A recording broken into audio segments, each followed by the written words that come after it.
तोखे दिल मूं पढ़जी आए ॾिनी, तोखे दिल मूं पढ़जी आए ॾिनी, मुंहिंजी दिल जी तोखे पार कया। मूं तुंहिंजी दिल आसां रखी, मूं तुंहिंजी दिल आसां रखी, या मूं वटि तुंहिंजी अमानत या।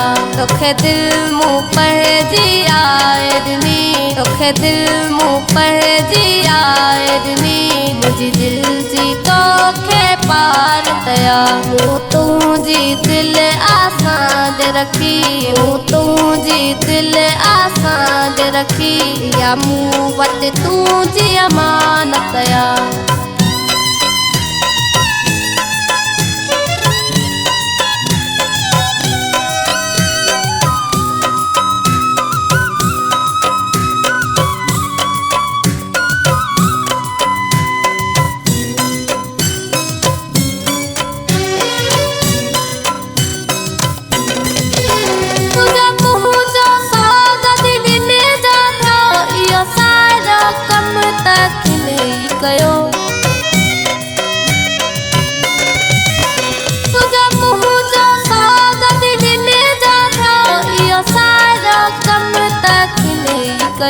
रिवात में अखड़न चोट कर, रिवात में अखड़न चोट कर, या इश्क जी यार लामत या।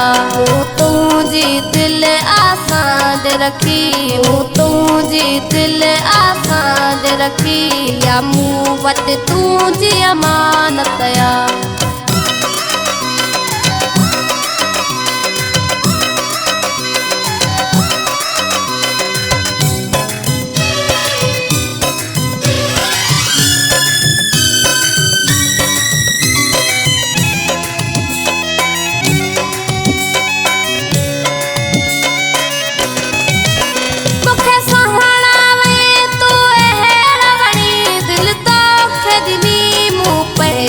खणी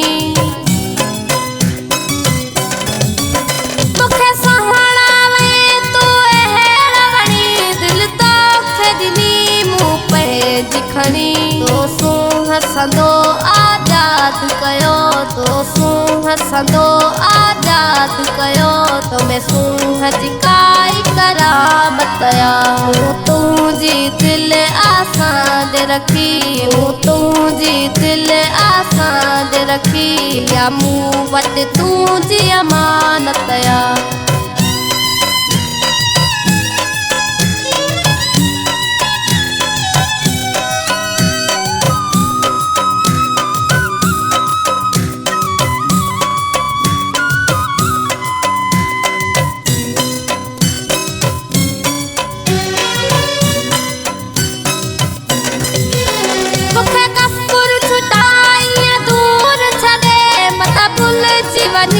मजबूर छॾे तोखे कपूर छुटाई दूर छॾे, मता भुलिजी वञी मजबूर छॾे। मुंहिंजो जानी तोखे रोज़ ॾिसण, मुंहिंजो जानी तोखे रोज़ ॾिसण, या मूं लाइ केॾी सादत।